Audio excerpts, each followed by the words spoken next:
If you just copy paste what we have, like a conversational AI, basically, this might not be the thing that your customer needs. I think you need to, this is my take on this, you have to kind of look deeper and leverage the technology, but then build it in the way that it's useful for your customers. Hi everyone, and welcome to Growth Deep. I'm your host, Michel Gagnon. We talk to pretty awesome business builders who are designing disruptive and meaningful companies. There are two really hot topics at the moment, product-led growth and AI. Well, it's your lucky day because in today's episode, we talk about both. My guest is Hennin Heinrich, a seasoned product growth expert who has helped companies in Germany, the UK, Canada, and the US drive millions in incremental revenue. He's currently the group product manager at Hootsuite, one of the leading social media marketing and management tools. We talk about how he got his start in growth, core concepts of product-led growth, and how to run effective growth experiments. Hennin shares the frameworks he uses to prioritize experiments and quantify opportunities, and we go through a real example of price test that you can try. We also talk about why you should iterate on failed experiments and how to do user research, including which questions not to ask your customers. Finally, Hennin explains 3 ways you can build a product-led pipeline, and he shares his take on ChatGPT. Enjoy. Hennin Heinrich, welcome to the show. Super happy that we finally managed to talk. You are a group product manager at Hootsuite. Can you tell us a bit about your background and how you ended up there? Not many people, until recently, studied growth marketing in the University of Product Management University. So I'm really interested in understanding a bit better the path that led you to where you are today. Yeah, sure. I started my career in growth before growth was a thing, really. Back in the day, it was more around like digital marketing, those kind of things. And I naturally kind of gravitated into conversion rate optimization then and testing, A/B testing, experimentation. So spent a lot of time, a lot of my career in like experimentation. And then kind of growth marketing became a thing, right? Like, again, it wasn't really like, hey, I want to be a growth marketer. It's just like naturally, growth marketing became a role, and moved into that, really focused on acquiring users, acquiring customers, acquiring signups, trials, depending on which company I worked for. And then from there, moved into the product because I got more interested in retention. I filled the, like we used to say, I filled the bucket at the top, but I've seen it leaking. And got really interested in that and wanted to kind of avoid that leaky bucket, and went into what we call product growth today. As you said, the growth marketing or product growth became a role. A lot of people use these terms as if everybody's clear on what we all mean. But I'm really interested in understanding how your team at Hootsuite is set up. Can you share a bit about what your team looks like, but also how it interacts with the others? Yeah, for sure. My team is made up of a couple of product marketers that oversee, certain areas of the customer journey. We have teams very focused on activation. So, customers coming in, unlocking first, doing a first visit, unlocking some value for them, doing the onboarding, those kind of things. We have a team that looks after adoption. So once they are, move into kind of being a beginner with our tool, what can we do to make them regulars, deeper functionality? And then we have a team very focused on expansion. So once they become regulars, we always see, do you want to adopt more functionality, buy more functionality? And then we close the loop with advocacy. So we have one team looking after advocacy, which is kind of, if you have customers that are your champions, why not use them or get their support to kind of advocate for your company? That's kind of the loop that we look after, and that's how our teams are also set up. And then there's obviously the people that don't want to stay with us anymore, that are at risk and want to cancel. And so we have a team looking after that as well. Since I think you've been on both sides of the fence, how do you see growth marketing versus product growth? What are the key differences? And also, is that, and I'm assuming it's reflected into how the other teams are set up? My short answer is growth marketing really looks after acquisition and product growth looks after retention, right? There's three levers that you can pull when you want to drive growth. That's acquisition, retention, and monetization. Monetization can sit either on the growth marketing side. Right now for us, it sits very much on the growth marketing side, but could also sit in product, right? And there's some overlap. As I said, we're looking after expansion, for example, which has a lot to do with pricing and packaging as well.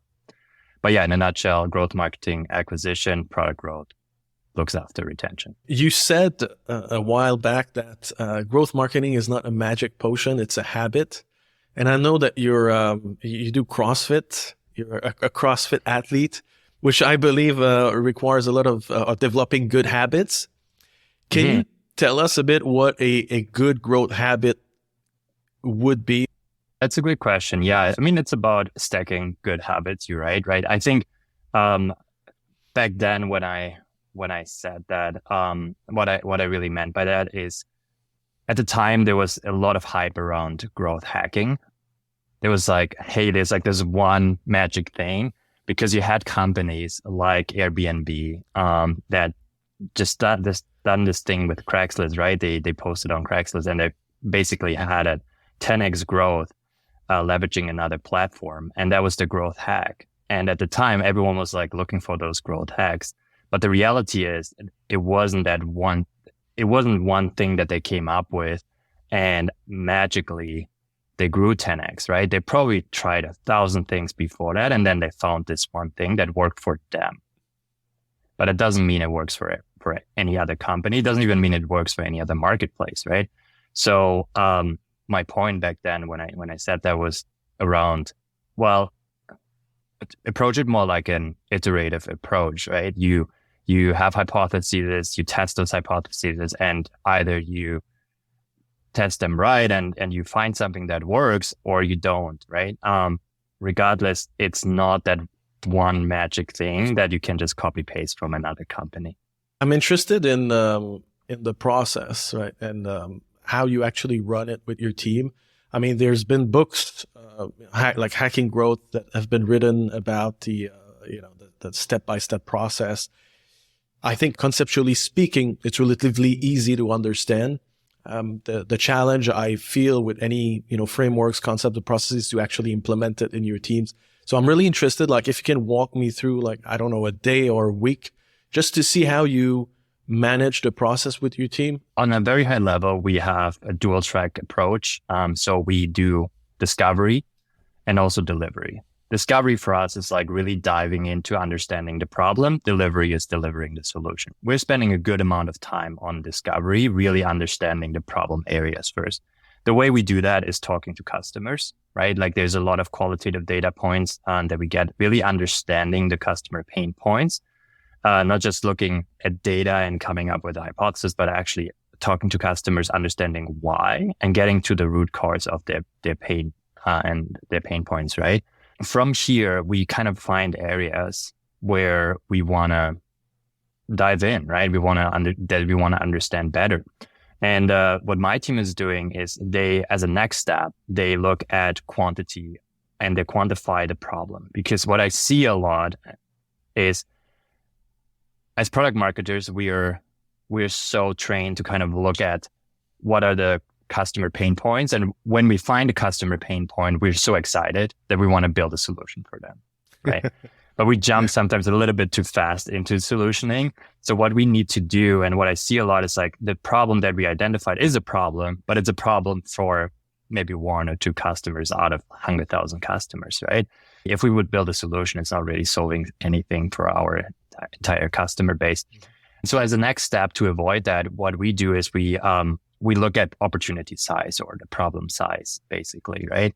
We look at it is a problem, but how big is the problem, which goes into kind of prioritization, understanding the impact and those kind of things. We work very closely with our counterparts in engineering and design to understand what effort would look like. So that's the next thing. If you would tackle this, right? Like, what is that like in terms of scope? Will this take us half a year? Will it take us one sprint of like 2 weeks? And then we prioritize those things. And then we go into delivery. We can build like what we call minimal viable tests, which is we're not going to build the entire big thing, but we just build, maybe a slice of it, test it, and see if we can, if there are some signals, right? See if we can validate some of the thinking that we had, and if we see it, then we double down on it and we build it out properly, right, and spend more effort on it. You mentioned quite a few interesting things in there. I want to talk about user research, but just before quantifying the problem, which also conceptually sounds easy to do, but in my experience, people tend to overemphasize or overweight a specific criteria versus the others. I'm really interested in how you measure the, I don't know if it's the impact of your ideas, if it's just in terms of potential revenue or retained customers. What are the usual key metrics that you would put into that evaluation? I've done this in the past, totally overestimated what impact could look like. And you learn from that, right? I think the key is to go to be very conservative. If you think it will impact 10% of the customer base, bring this down maybe to 1%, or, bring it down to half of it to 5% and have a more conservative number. The other thing is you need to figure out what your success metrics are first. Let's talk about activation. There's different moments in the customer life cycle that we're trying to hit. The first is a setup moment, which is basically we're looking at what's the minimum requirements that we need to get someone on our platform. For Hootsuite, that would be they need to authenticate with their social profiles, right? Like we need to build a connection between their Facebook profile and Hootsuite, for example. That's kind of the minimum. It's a setup moment. And this just as an example, we have 3 of those in activation. One is aha, when they get to like unlocking value and they're like, aha, this is the value here. And habit moment is like starting to build that habit around using the platform, right? Why am I saying all of this? Those moments are really important for us to measure how well we do in activation. And we also build like correlation between those and early monetization, first time payment, etc. Right? So we see someone that reaches that moment is X more likely to pay us, and we use all of those correlations, etc., to really understand what is the top line impact. And once you do the math and like really go into that, and it's not 100%. It's not that everyone that gets activated is going to pay us, right? Those numbers are actually quite small. And once you put all those filters, all those lenses on top of your assumptions, you get to like a lot more conservative number than you may have had in mind when you started this. If you use the I scoring method, you end up with an I score, which is a combination of 3 numbers. Are you using something like this? Is it the Pi framework that you're using or something else? And do you still end up with that, consolidated number? Yeah, I think in terms of opportunity sizing, I would say that's the I in I. So I, for everyone that's not familiar with it, stands for impact, confidence, and effort. So it looks through those 3 lenses to understand what the overall opportunity looks like. In terms of like understanding the size, really, I would say I would put that in the impact bucket. Short answer is yes, we use eyes. The confidence is like I'm asking questions around like what are the data points really that support our idea here or our hypothesis, right? Like is this just like just an idea that someone had and we don't actually have any data points backing this up, which is fine sometimes, right? That's what I meant earlier is like if we have that, well, just keep the effort low, test something and see if you can get some signals, get some data points that would, justify spending more time on this. The Pi framework I love because Pi, for everyone that's listening, stands for potential, impact, and effort. So very similar. It has impact and effort in it as well. But it also has potential in it. Potential is, for me, like asking the right questions around understanding how much we can move the needle. And I think I use Pi a lot when it comes to little UI changes, especially on like website and like ads and those kind of tests that we run.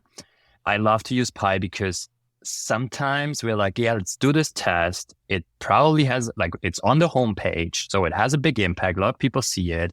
The effort might be low, but the change is tiny, right? Just it's a headline or you change one word.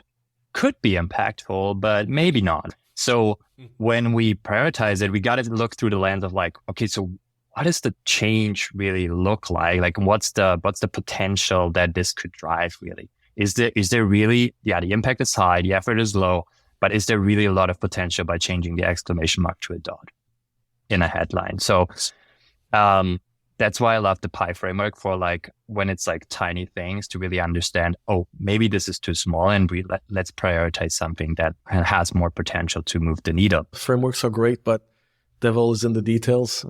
The assessment of each of those can be very subjective as well, right? So I think it needs a bit of practice also with the team to kind of agree on some sort of a benchmark for what is impactful. One thing that I want to go back to is user research.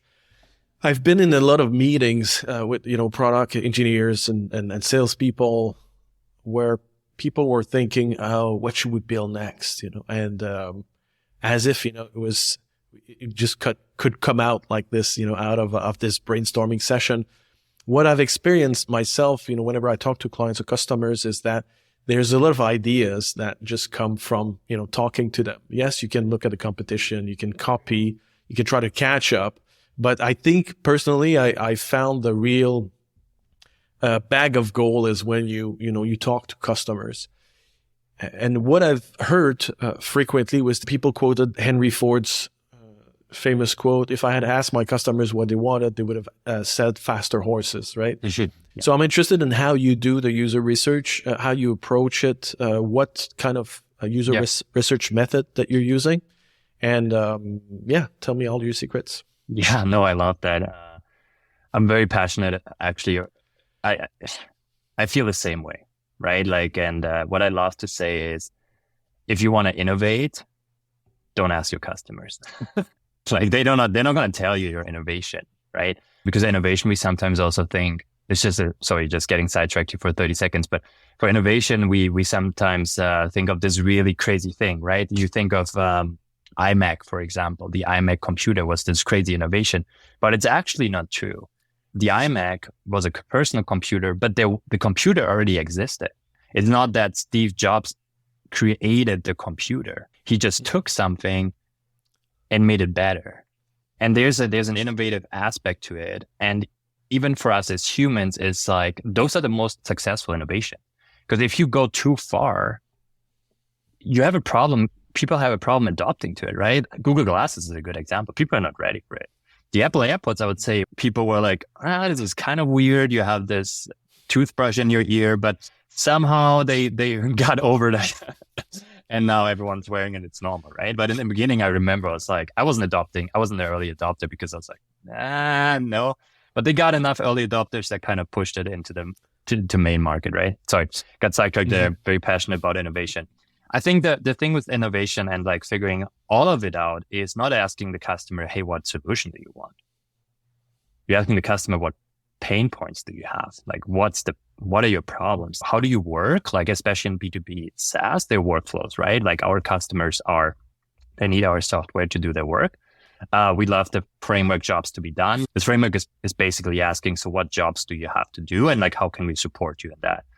And those are the questions that you have to ask. You don't ask, what solutions do you need? What are the problems? We are here to come up with the solutions. That's our job. One of the things you did not necessarily answer that question is, how do you actually talk to the customers? So do you basically set up a call with some of them? Is this more survey based? Like what kind of tools or methods are you using? Yeah. So we have what we call a customer advisory group, which is like basically it's a group of like a lot of different stakeholders that have a connection to the customer and can give us data points back to the product team. This is just a process that we set up, or like a program that we set up so that we can continuously get that input. The very classic thing is we're talking to our customer success managers. In B2B, it's an easy path basically to just, they are talking to our customers every day. So for us as product managers, we need to be in those conversations. I've never talked to a CSM and didn't come out on the other side with like so many ideas. So that's number one, right? The other thing is we work at Hootsuite. We have an amazing customer research team, user research team, and they recruit our customers. They recruit the customers of our competitors. They recruit people that just try our solution. They recruit people that have never heard of Hootsuite. Depending on what we want to research, they would recruit different groups. They would do the research basically for us and come up with those really succinct recommendations, right? One more thing that I think is super underrated in terms of the user research, just came to mind, is talk to your inbound team. So if you have like a blog team, SEO team, talk to them about what are people looking for? Because the first thing that people look for is, or where people look for something is on Google. What we had at Hootsuite, for example, they're people looking for link in bio. If 1 billion people are looking for link in bio, well, let's build our own link in bio solution, right? Like there's something there. The same people that look for that click on our blog posts and are very interested in our content.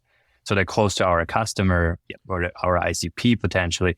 And so let's explore that. Doesn't mean we've got to build it right away, but those are inputs, right? Use this as a jumping board for the products that you build.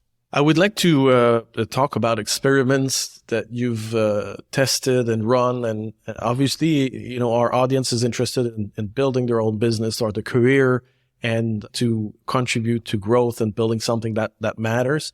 So I'd like if you could just, share with us like 2 or 3 experiments that you've tested in the past and where you were either you knew that it would work and then you got great results, or it's was an idea that came from the left field and everybody was surprised and said, oh my God, this is working. Why?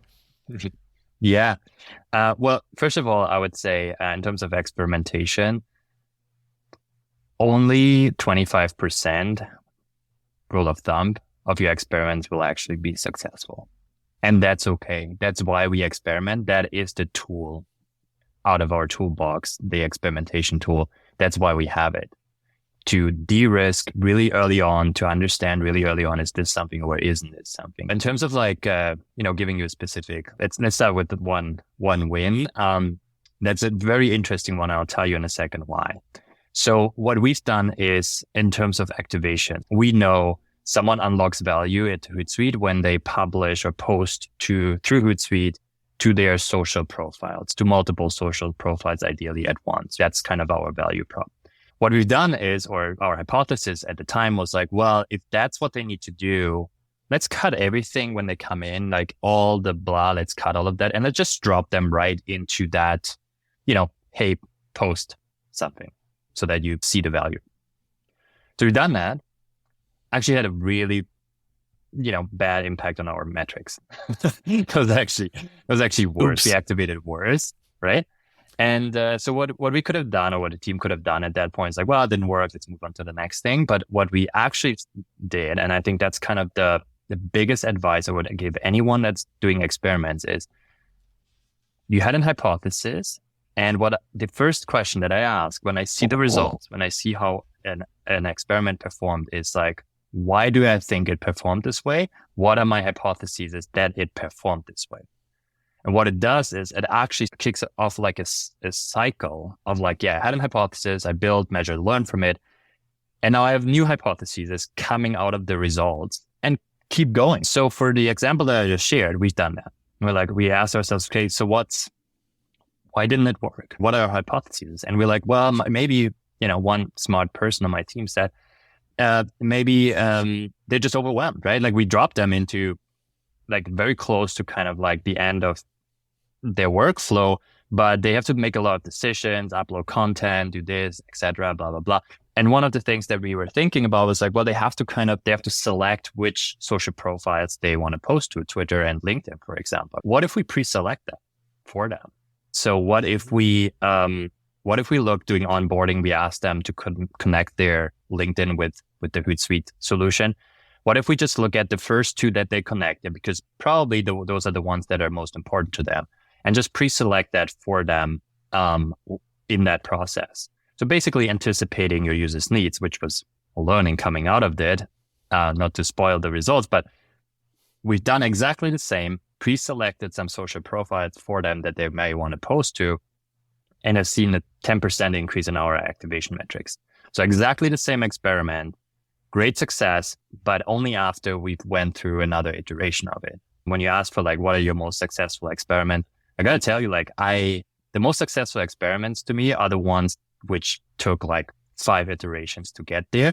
And the 4 iterations that were not successful, quote unquote, they're successes because they got us to that 5th iteration, which worked. You're basically saying that, you tested something, it didn't work, and then you kept pushing in that same direction, right? So what's your guiding principle? Why, did you keep pushing with a 3rd, 4th iteration? Yeah. I think it comes down to a couple of things. Do we think that if we find the winning formula, it could move the needle? You got to see, because it's effort, right? Like basically you're increasing your effort every time you do that. Then it's about, can we actually come up with some really good hypotheses based on the results that we see? The point is like, don't just stop because it failed.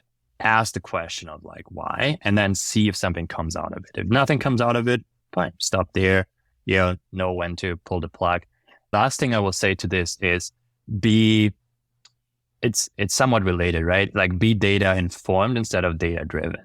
You hear this a lot these days. Like it started with data driven because no one was using data. That's why it was like, let's use data, and you should use data. It's a really great tool, but don't be blind, right? Like don't follow it blindly. Let me give you a really interesting example. So we've done, a couple of years back, we've done a price test. And the way we've done this is, we just changed and a lot of companies do that, change the prices on the website, but don't actually do all the things to change the prices in the backend yet.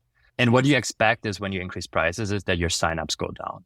You expect less people signing up for your product because, they see a higher price and some are not willing to pay that. So that's natural. What we do is like, we do the math, right? It's like you have 10% less signups, but at 100% higher price, it's a no-brainer. It's still going to be profitable for you. So we tested different price points and most of them came back negative. Like there's some kind of like negative impact on signups, which is fine. We did the math, etc. And one price point, really high increase, let's say it was 100% increase, came back with, we got more signups. If you're data driven company, you would be like, great, more signups, a higher price point. Cool. Don't follow blindly the data. And we didn't at the time. We're like, this is counterintuitive. This doesn't make any sense. And then in our case, either it's like it was a tracking error or it was not statistically significant. I can't remember, right?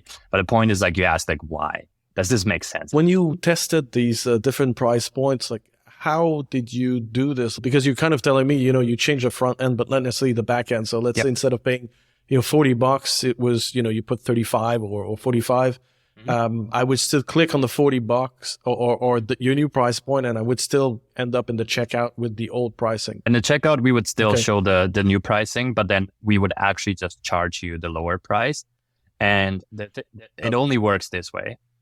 We call this surprise and delight, because nobody's going to complain that they get charged less than what they thought they're going to get charged. It's the only disadvantage doing it this way. It's expensive, because you have to get less customers into the door and everyone is still paying the lower price point. So it's really a learning exercise, but you can de-risk your pricing changes a lot. You don't do this for a long time, obviously, because it gets more expensive every day you run this experiment.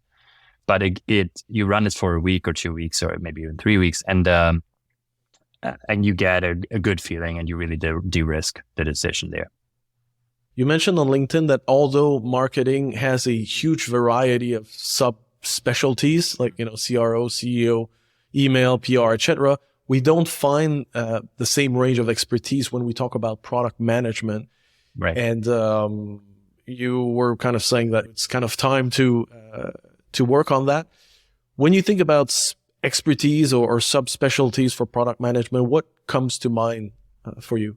From my experience, there's like 4 big camps in product management, right? You have obviously the core functionality, and this is kind of how we categorize everyone. Everyone we talk about product management and we think like building the products, like the core functionalities, right? But the reality is we have some PMs that are a little bit more specialized on the backend platform, also called. The third one is growth. This is where I'm very active in, right? The difference to core, as I said, is core is, I like to say, creating the value for customers. Growth is connecting the customer with that value. And then you have innovation, right? We talked about this earlier. It's like not everything you build is an innovation, but you should have a track for innovation. And you need to have some PMs that also think about innovation. They also call it sometimes 0 to 1 because they just basically validating that there's something there. I have a few follow-up questions on product-led pipeline, which is another thing that you've talked about. And my understanding is that, historically companies have focused or have relied on filling their pipeline with sales. You talk about product-led pipeline. Can you just define a bit what you mean by this and how companies can, what companies can do to go in that direction? Yeah, I think this is the somewhat sensitive topic a little bit. I think because when we talk about product-led growth, what often happens, it has a little bit of a bad connotation because it seems like that anyone that is in love with product-led growth, they're basically suggesting that the customer doesn't need any human assistance. There doesn't need to be any sales. Doesn't need to be any customer success. No human assistance, basically, right? But nothing could be further from the truth. Product-led growth is basically leveraging the product whenever the customer wants to self-serve. Traditionally, on marketing, what happens is a very traditional B2B funnel would look like marketing is driving awareness. It would build like mechanisms to get leads into your system. Once the leads are in the system, there might be some nurturing, etc. But once they become opportunities, sales really kicks in. Opportunities is what makes up this pipeline, basically, right? Opportunities are the ones that really show interest in like buying your software or your tool. And then that's when sales kicks in, and sales really takes it then from I'm considering your solution to the conversion stage, which is like actually converting them into customers. My point was, right now we have marketing traditionally giving it to sales. What if we put the product in between to just enhance the whole thing, make it more powerful, more profitable even, right? Because what happens is if you can do marketing, you drive the awareness, someone signs up for the product, show some product usage even, you still qualify them, but you qualify them and you have product usage, you can build this pipe, like you can basically create opportunities that are a lot stronger, even like a lot hotter leads, because now you not just only have someone that's in the consideration of your tool. And when sales comes in at that point and picks them up, it's an easy sell. They can sell so much faster. Sales cycles go down. There's so many advantages of doing that. My point here was, build a pipeline, leverage the product to build a pipeline, because that pipeline will be 10x, perform 10x better when it comes to selling. I agree with you. A lot of people tend to look at what we could lose as opposed to, what you can gain from AI or an idea like product-led pipeline.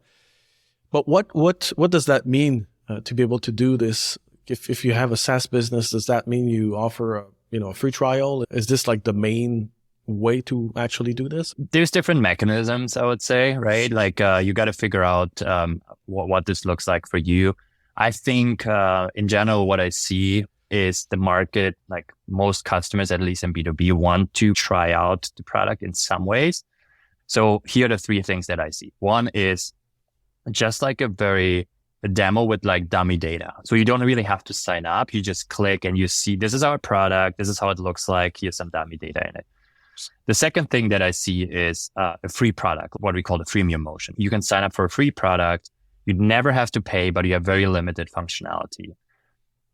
That is very good in the beginning to drive acquisition. Free product is really just an acquisition mechanism, but it's very tricky. I got to tell you this, because I went through this quite a lot with companies I worked for. It's very tricky to figure out what are the right we call it entitlements. Like how much do you give the customer on a free plan, basically, right? Like how much do you open this up? Where do you set the limits of using the free plan? If you open up too much, there's no incentive for them to pay you.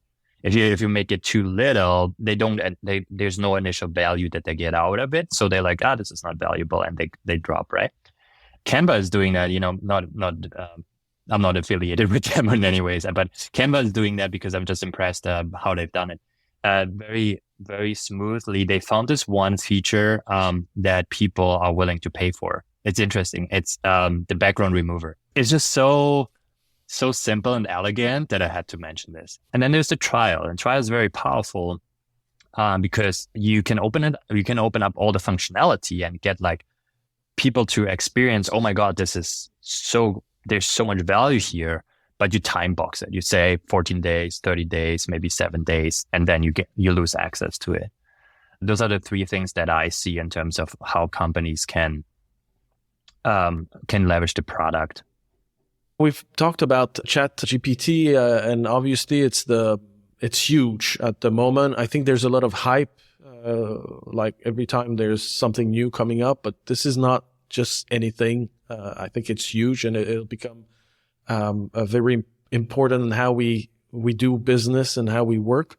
I'm interested in hearing about your take on this. How do you see this changing how people build like SaaS products? How they include that into their product, or how they use it, maybe you and your team in your daily work? Great question. and a very timely one. I think to your point, I think it's a big hype right now, and rightfully so. I think what we have is the foundation. We have the technology, but it's on us now to figure out how can we use that to build something that's really useful for our customers. And every company is different in that regard.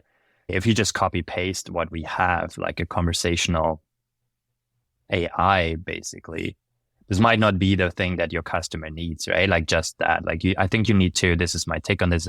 You have to kind of look deeper and leverage the technology, but then build it in the way that it's useful for your customers. It's very exciting. Very exciting. And I got to tell you, like we're working on some stuff at Hootsuite that's gonna come out in the next couple of months. So, anyone that's interested in our kind of solution, brace yourself. There's a lot of exciting stuff coming that's going to help social media marketers. But I think we're just scratching the surface. I agree. And I think a lot of people will find, twisted, weird, evil ways of using it, unfortunately, like for any Always. new technological development. But I think it can boost your productivity and your creativity, for that matter, in a way that we could have never envisioned before. So I'm really excited about what's going to happen. Henning, if we want our audience to find you, I think LinkedIn might be the best channel. LinkedIn is best. Great. Reach out. Happy to chat. Thank you so much again for your time. I really appreciate that. And I'm also looking forward to the hot stuff that you're cooking at Hootsuite. So we'll keep an eye on what's coming up in the next few months. Thank you so much. Thank you, Michel. Appreciate it.